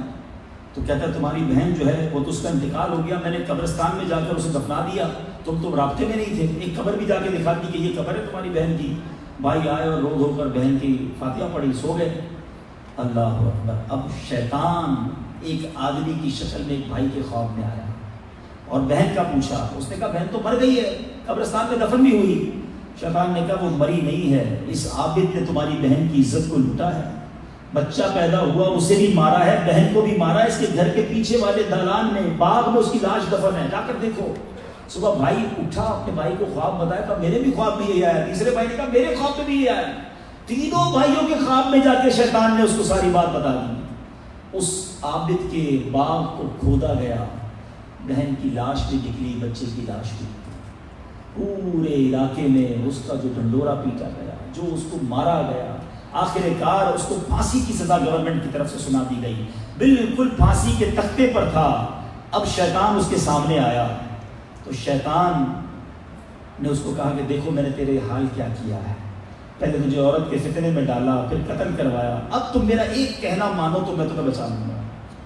کہتا ہے اب بچا لوں گے, کہاں ابھی بچا لوں گا. کہا ابھی تم اللہ کا انکار کر دو, تم مذہب اسلام سے منہ پھیر لو. اس عابد عبادت گزار نے دین سے منہ پھیر لیا, ایمان سے خارج ہوا اور شیطان اس سے دور بھاگ گیا. پھانسی کا بندہ کھینچا گیا اور وہ بندہ بے ایمان بن گیا. یہ ہے شیطان. پلیز ٹرائی ٹو انڈرسٹینڈ خدا را سمجھو میرا اور آپ کا سب سے بڑا دشمن شیطان ہے، اور اس کا الٹیمیٹ گول، اس کا آخری وار یہی ہے کہ میرا اور آپ کا ایمان چھین لے، ہم مسلمان ہو کر قبر میں نہ جائیں، اس کا ٹارگٹ ہے۔ اب آپ بتائیے اس ٹارگٹ سے بچنے کے لیے ہم کیا کر رہے ہیں؟ اللہ کی قسم، جب بھی میں یہ جو آیت قرآنی میں پڑھنے جا رہا ہوں، جب بھی یہ آیت پڑھتے ہیں نا، جس کو کہتے ہیں نا دل ہل جاتا ہے۔ ہم میں سے سارے لوگ کہتے ہیں یہ بندہ بڑا کامیاب ہے، اس کے بڑے کاروبار ہیں، یہ بڑا سکسیسفل ہے، اس کے پاس فلاں ملک کا پاسپورٹ ہے، یہ بڑا کامیاب ہے، اس کی آواز بڑی اچھی ہے، لوگ اس کے ہاتھ چومتے ہیں، یہ جناب بڑا پاپولر ہے، لوگ اس کے پیچھے۔ سنو پاپولر، سنو کامیاب کون ہے؟ قرآن کہتا ہے، اللہ مجھے اور آپ کو یہ کامیابی عطا کرے۔ قرآن فرماتا ہے فَمَنْ زُحْزِحَ عَنِ النَّارِ وَأُدْخِلَ الْجَنَّةَ فَقَدْ فَازَ۔ قرآن کہتا ہے سنو کامیاب کون ہے؟ جو آگ سے بچا کر جنت میں داخل کیا گیا، وہ مراد کو پہنچا، وہ ہے کامیاب، جو جنت میں چلا گیا۔ جو آگ سے بچا کر داخل کر دیا گیا جنت میں، وہ کامیاب ہے۔ ہم دنیا کے مال کو، دنیا کے مقام کو کامیابی سمجھ بیٹھے۔ سوچو اگر ادھر آگ میں ڈال دیا گیا تو کدھر جائیں گے؟ قرآن کہتا ہے وَمَا الْحَيَاةُ الدُّنْيَا إِلَّا مَتَاعُ الْغُرُورِ، اور دنیا کی زندگی تو یہی دھوکے کا مال ہے، یہ زندگی ہے ہی دھوکا۔ اب اسی کو سب کچھ سمجھے بیٹھے ہیں۔ کامیاب وہ ہے جو جہنم سے بچا کر جنت میں داخل کر دیا گیا۔ مانگو اپنے رب سے جنت، گر گراؤ اس کے آگے کہ مولا دنیا تو بہت اچھی کر دی ہے، اے یورپ میں رہنے والوں تمہیں اللہ نے بہت سو سے اچھا بنایا ہے، تم بھوکے نہیں سوتے، تمہارے پاس دنیا کا مال تو آ گیا ہے، شاید بہت سو کے پاس کاغذات بھی آ گئے ہیں، مگر یہ کامیابی نہیں ہے۔ کامیابی یہ ہے کہ ہم جنت میں داخل کر دیے جائیں۔ کبھی کبھی سوچتے ہوگے اتنے اچھے موسم میں، ایسے گرین ملک میں، اتنی زبردست جگہ پر رہتا ہوں، سوچے وہ شخص اگر قبر میں گیا اور سانپ اور بچھو ہوں گے تو میرا کیا بنے گا؟ اگر ایمان ہی نہ بچا تو میں کدھر جاؤں گا؟ جنت کی تیاری کرو، اپنے ایمان کی حفاظت کرو۔ ہمارے اسلاف کو ایمان سے کتنا، ایمان چھن جانے کا کیسا خوف ہوتا تھا۔ سنو، میں ان لوگوں کی بات کرتا ہوں جو قطعی جنتی تھے، جن کو جنت کا مشتہ نبی پاک نے دنیا میں سنایا۔ امیر المومنین حضرت فاروق اعظم رضی اللہ تعالیٰ عنہ کا قول ہے، یہ فاروق وہ ہیں، حضرت عمر وہ ہیں جن کے بارے میں میرے آقا فرمائیں اگر میرے بعد کوئی نبی ہوتا تو عمر ہوتا۔ عمر جس گلی سے گزر جائے اس گلی سے شیطان نہیں گزرتا، مگر عمر فاروق کا خوف خدا دیکھو۔ حضرت عمر کہتے ایک پرندے کو دیکھ کر فرماتے ہیں، حضرت عمر نے ایک درخت کو دیکھ کر کہا کہ کاش میں ایک درخت ہوتا جس کو کاٹ دیا جاتا۔ حضرت ابوبکر صدیق اللہ اکبر افضل البشر بعد الانبیاء، آپ کہتے ہیں ایک پرندے کو دیکھ کر اے پرندے کاش مجھے انسان نہ بنایا گیا ہوتا۔ یہ کیوں کہتے تھے؟ انہیں ڈر تھا، خوف تھا کہ کہیں ایمان سلب نہ ہو جائے، کہیں اللہ کی بارگاہ میں جائے تو ایمان کے بغیر نہ جائیں، اور ادھر حساب کیسے دیکھ سکیں گے۔ سنو سنو، عثمان غنی رضی اللہ تعالیٰ عنہ ایک بار نہیں 2 بار نبی پاک سے جنت خریدنے والے ذوالنورین، آپ فرماتے میں اس بات کو پسند کرتا ہوں کہ مجھے وفات کے بعد نہ اٹھایا جائے۔ شرمندگی کا عالم دیکھیں۔ حضرت سیدنا طلحہ، سیدنا زبیر عشرہ مبشرہ میں سے بھی ہیں، ان میں صحابہ کہتے کاش ہم پیدا ہی نہ ہوئے ہوتے۔ حضرت عائشہ صدیقہ رضی اللہ تعالی عنہا فرماتی کاش میں نسین منسین کوئی بھولی بسری چیز ہو جاتی۔ اللہ اکبر، اللہ اکبر۔ اے غوث پاک کے چاہنے والوں، پیران پیر کے غلاموں، سنو، اولیاء کرام کے سردار ہیں، مگر غوث پاک کہتے ہیں ایک بار کعبے کے طواف کرتے ہوئے ایک شخص کو دیکھا گیا جو غلاف کعبہ پکڑ کر دعا کرتا ہے، یا اللہ مجھے قیامت کے دن اگر میرے اعمال اچھے نہیں ہیں تو مجھے اندھا اٹھانا، یا اللہ مجھے آنکھ والا نہ اٹھانا۔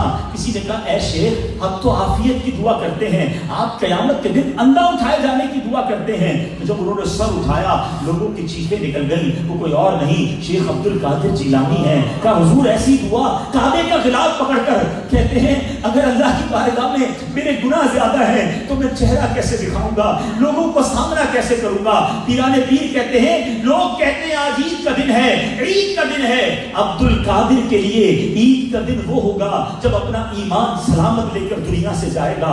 بتاؤ یہ وہ لوگ جو عبادت گزار تھے، جو جنتی تھے، جو نیک اعمال کرنے والے، وہ ڈریں، وہ روئیں، وہ گڑ گڑائیں، اور ہمیں کوئی خیال نہ آئے، ہم ذرا بھی نہ ڈریں، ہم شیطان کی ساری باتیں مانیں اور یہ بھی سوچیں کہ ایمان لے کر جائیں.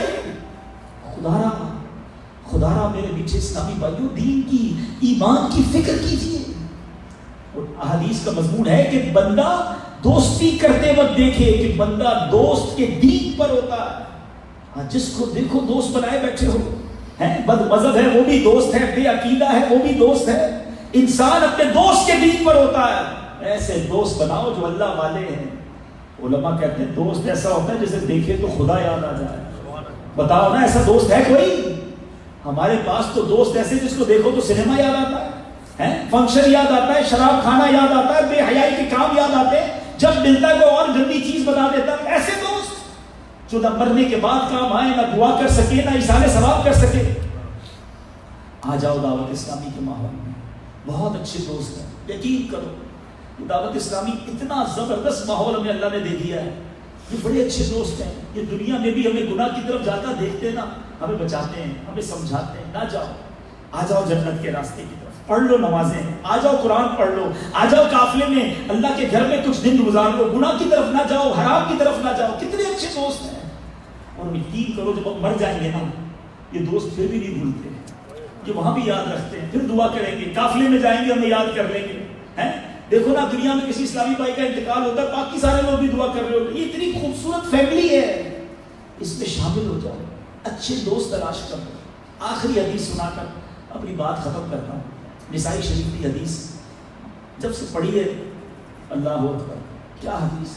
حدیث پاک کا خلاصہ ہے, مضمون ہے کہ اللہ تعالیٰ کی بارگاہ میں نبی یہ بات فرماتے ہیں کہ اللہ تعالیٰ کی بارگاہ میں ایک نیک شخص عبادت گزار اس طرح جھگڑے گا جس طرح تم دنیا میں آپس میں جھگڑتے ہو. مان والی لڑائی ایک ہوتی ہے نا, جس سے بڑی محبت تو بندہ ضد کرتا ہے. یہ وہ والا جھگڑا نہیں جو کسی کا پیسے ویسے کا جھگڑا, وہ نہیں. مان والی ہے ضد جس کو کہیں, مان والی ضد. وہ اللہ کی بارگاہ میں کھڑا ہو جائے گا, اللہ سے عرض کرے گا یا اللہ تم نے میرے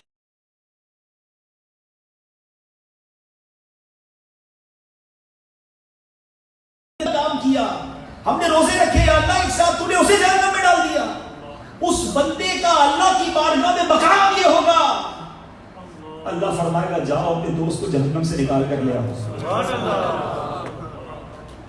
وہ اس دوست کا ہاتھ پکڑ کے جہنم سے نکال کر لے آئے گا. واللہ جب سے یہ حدیث پڑھی ہے نا, زندگی میں یہ خیال دل میں بیٹھ گیا کہ کوئی ایک تو ایسا دوست بنا دو کہ اگر میرا حال برا ہو قیامت کے دن تو اللہ کی بارگاہ میں عرض تو کر سکے کہ اللہ یہ میرا دوست تھا, میرے ساتھ میں گواہی دیتا ہوں, اس نے نمازیں پڑھی تھی, اس نے میرے ساتھ روزہ رکھا تھا. کر لو کچھ مدنی قافلوں میں سفر, کوئی ایک تو کھڑا ہو جائے گا اللہ کی بارگاہ میں, یا اللہ 3 دن میرے ساتھ رہا تھا مسجد میں گواہی دیتا ہوں. کیا پتا اس کا اللہ کی بارگاہ میں کتنا بڑا مرتبہ ہو. ڈھونڈو مدنی انعامات کے عاملین کو, ڈھونڈو نیک لوگوں کو اور ان کے ساتھ دوستی کر لو, کچھ وقت گزار لو. اللہ بڑا کریم ہے, جس کا دوست نیک ہو اللہ اس پر بھی کرم فرما دیتا ہے. ایمان کی حفاظت کی فکر کرو, جنت میں جانے کا سامان کرو. اے میرے پیچھے اسلامی بھائیوں, خدا را مرنا ہم سب نے. نوجوان جب ایسی باتیں سنتا ہے تو سوچتا ہے ابھی تو بہت دیر ہے, مولانا صاحب باتیں اچھی کر رہے ہیں, مگر ابھی تو میں جوان ہوں نا, بوڑھا ہوں گا تو یہی کروں گا جو یہ کہہ رہے ہیں. مجھے بتاؤ کیا جوان اٹلی میں نہیں مرتے ہیں؟ باپ موجود ہوتا ہے اور بیٹا قبر میں پہنچ جاتا ہے. شاعر کہتا ہے نا, آگاہ اپنی موت سے کوئی بشر نہیں, سامان 100 برس کا ہے, پل کی خبر نہیں. کب تیاری کرو گے, کب آخرت کی تیاری کرو گے, کب تک گناہ کرتے رہیں گے, کب تک اللہ کی نافرمانی کریں گے. آپ کے اور میرے موبائل میں آج کل ایک میسج آتا ہے کہ آپ نے اپنا جو بیلنس ہے وہ 80% یوز کر لیا ہے, 80% ڈیٹا یوز کر لیا ہے, ٹاپ اپ کرا لیجئے, پیسے ڈلوا لیجئے. 2 دن بعد پھر ایک میسج آتا ہے 90% یوز ہو گیا, اب تو کروا لیجئے. فوراً جاتے ہیں نا پیسے ڈلواتے, بھائی ڈیٹا ختم ہونے والا ہے. زندگی ختم ہونے کا کوئی میسج نہیں آئے گا کہ جناب 80% زندگی یوز ہو گئی ہے, اب توبہ کر لیجئے. 90% یوز ہو گئی ہے, سجدے کر لیجئے. ارے اب تو 2% رہ گئی ہے, اب مسجد میں گزار لیجئے. نہیں جناب, صبح بندہ گھر سے یہ کہہ کر نکلتا ہے کہ شام کو آؤں گا, یہ والا کھانا بنا کے رکھنا, یہ والے کپڑے استری کر کے رکھنا. کھانا بھی ریڈی ہوتا ہے، کپڑے بھی استری ہوتے ہیں، اور اطلاع آتی ہے کہ جنازہ گھر کو آ رہا ہے۔ کب تیاری کرو گے؟ نہیں ملے گا ایکسٹرا ٹائم، خدا نہ سمجھو یہی وہ ٹائم ہے جو آخرت کی تیاری کا ٹائم ہے، یہی وہ ٹائم ہے جو نمازیں پڑھنے کا ٹائم ہے، یہی وہ ٹائم ہے جو توبہ کرنے کا ٹائم ہے۔ اپنے ایمان کی فکر کرو میرے میٹھے اسلامی بھائیوں۔ مختار ثقفی کا جو واقعہ ہے نا، یہ ڈرا دینے کے لیے کافی ہے کہ بڑا کام کرنے کے بعد بھی بے ایمان بنا۔ کہیں ہم یہ نہ سمجھیں کہ میں تو دین کا بڑا کام کرتا ہوں، پتہ نہیں ہمارے بارے میں کیا اللہ کی خفیہ تدبیر ہے۔ بس آج کے اس اجتماع میں ہم اللہ سے دعا کرتے ہیں، اللہ ہم نے کچھ نہیں کیا ہے، ہمارے پاس کوئی چیز نہیں ہے تیری دربار میں پیش کرنے والی، تو اپنے کرم سے ہمارا ایمان سلامت رکھنا۔ مسلمان پیدا کیا یہ بھی تیری مہربانی اے اللہ، بس ایمان کے ساتھ، عافیت کے ساتھ، ایمان سلامت لے کر ہم قبر میں جائیں۔ اللہ ایسا کرم کر دینا کہ ایمان والی، عافیت والی، مدینے والی، نبی پاک کی دید والی موت عطا فرمانا۔ خدایا برے خاتمے سے بچانا، خدایا برے خاتمے سے بچانا، پڑھو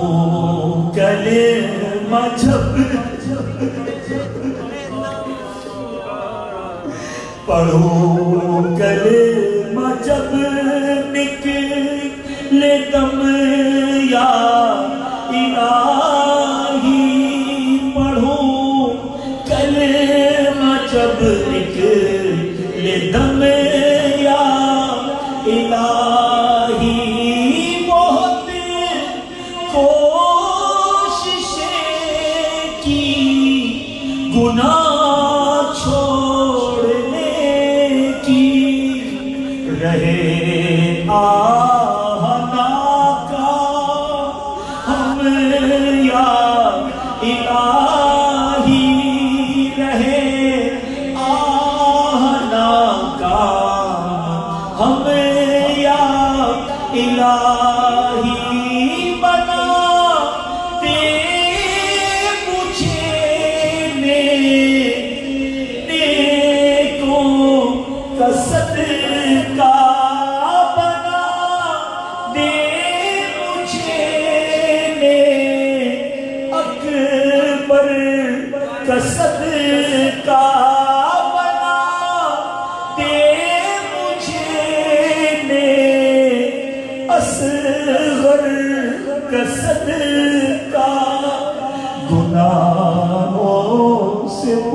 میٹھے اسلامی بھائی، بس آج آئے ہو نا، بدل کے جانا ہے، جیسے آئے ہو ایسے مت جانا۔ بڑے کبیرے گناہ ہم نے، بہت کبھی نافرمانی، بہت سونے بڑی نمازیں قضا کریں، اب دین سے دور رہ کر زندگی نہ گزارے۔ آپ کی ہے نا دعوت اسلامی، آپ خوش نصیب ہیں، بلونیا میں اتنا بڑا مرکز ہے آپ کے پاس۔ اسلامی بھائیوں کو پکڑ لینا کہ ہمیں قرآن سکھائیے، ہمیں نماز سکھائیے، ہم سے کوئی دین کا کام لیجیے۔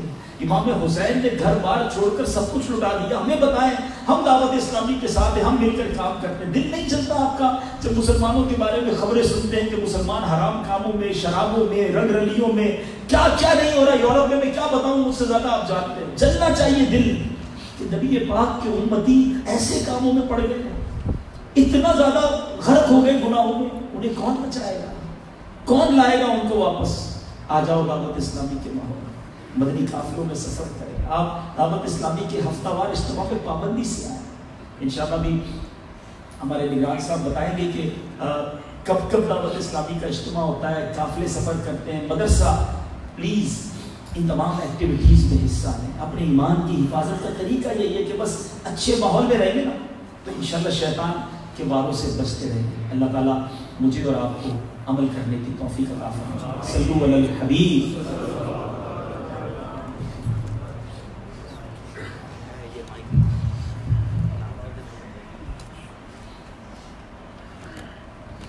میٹھے میں جس ٹائم میں بھی ہم اپنے شورا سنت پر بیان فرما رہے تھے، الحمدللہ عزوجل دعوت اسلامی میں کم و بیش 18 مقامات پر ہفتہ وار سنتوں پر اجتماع ہوتے ہیں اسلامی بھائیوں کے۔ کسی جگہ پہ ہفتے کو ہوتے ہیں، کسی جگہ پہ سنڈے یا اتوار کو ہوتے ہیں۔ تو آپ سب سے مدنی التجا آپ کے جو قریب ترین دعوت اسلامی کا مدنی مرکز ہے، الحمدللہ اس وقت تقریباً 12 مدنی مراکز دعوت اسلامی کے دلی کے اندر قائم ہیں۔ ہر مدنی مرکز میں مدرسہ المدینہ بالغان بھی ہوتا ہے کہ جو بڑی عمر کے ہیں ان کو قرآن پاک مفت پڑھایا جاتا ہے۔ تو آپ کوشش فرمائیں، ہمت کریں، اپنے مدران سے رابطہ کر کے کم از کم روزانہ کا 41 منٹ، اگر ڈیلی نہیں دے سکتے تو جب جب آپ کے پاس ٹائم ہو آپ کرا فرما کے مدران سے رابطہ کریں، انشاءاللہ جلد آپ کو مفت قرآن پاک پڑھایا جائے گا۔ اس طرح اسلامی بہنوں کے اجتماعات ہوتے ہیں کم بیش 30 سے زائد مقامات پر۔ تو آپ سے مدنی التجا ہے اپنی فیملیز کو وہاں پہ شرکت کروائیں، انشاءاللہ جل آپ کی فیملی وہاں پہ جائے گی تو سنتوں کی پابند ہوگی، پردے کی پابند ہوگی، اللہ نے چاہا تو بہت کچھ سیکھ کے آئے گی۔ اس طرح الحمدللہ مکتبۃ المدینہ کا بستہ بھی پیچھے لگا، اسٹال بھی لگا ہوا ہے، تو یہاں سے بھی امیر سنت اور علماء سنت کی بکس، VCD اور بہت کچھ الحمدللہ ملتا ہے۔ جاتے ہوئے اپنے خانہ کے لیے یہاں سے کچھ نہ کچھ ضرور لے جائیے، بلکہ شہدائے واسیران کربلا کے لیے آج ماشاءاللہ دور دراز سے آئے ہیں، تو میں تو مدنی التجا کروں گا کہ وہاں سے خرید کر اسلامی بھائیوں میں تقسیم کر دیجیے ان کے سال ثواب کے لیے۔ اور الحمدللہ جن کے سال ثواب کی رائے سمجھو یہ اجتماع پاک ہے، رکن شکر ماشاءاللہ بہت ایک حقیقت انگیز بیان فرمایا، اللہ کا ہے کہ ہماری سمجھ میں آ جائے، اس پر عمل کی اللہ تعالیٰ توفیق دے۔ تو انشاءاللہ جلد 13، 14 اور 15 ستمبر یعنی فرائیڈے، سیٹرڈے، سنڈے، جس کو ہے کہ آپ وینسڈے، سابت اور ڈومینیکا کے بارے میں جو کہتے ہیں